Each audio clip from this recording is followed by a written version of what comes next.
શું થયું બાજુ? લા તારી કાકી આવ. લા મારે એક વસ્તુ તને પૂછવી છે. હા એણે કોઈક પેપરમાં આર્ટિકલ વાંચ્યો, હા કપડા હાથથી ધોવાના લીધે, એટલે કપડા હાથથી ધોઈએ ને હા તો કપડા હાથથી ધોવાના લીધે હૃદય મજબૂત થાય છે.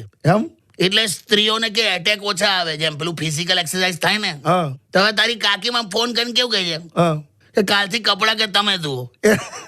મને કે તમારી ચિંતા થાય છે, તમારે ધ્યાન તો રાખવું પડે ને. આવું હોય આ પૂર્તિમાં આવું બધું લખે કોણ લા? મને નહીં ખબર કાકા, મેં નહીં વાંચ્યું. કોક લખી નાખીને આપણે ભોગવવાનું. કઈ નહીં કાકા, સમજાવજો કાકીને. આ કર્મના ફળનો જે સિદ્ધાંત છે ને હા એ નિશ્ચિત નથી હોતો. એટલા ના ખબર પડી. એટલે ઘણીવાર કેવું, મા બાપની ભૂલનું ફળ છોકરા ભોગવતા હોય એવું પણ બને હા ખરેખર. કે પછી જમાઈ ભોગવે એમ. હા એટલે ખ્યાલ આવી ગયો. તમારું જે મોઢું છે મોઢું, હા એ મોઢાએ આગલી રાત્રે ચટાકેદાર ખાવાનું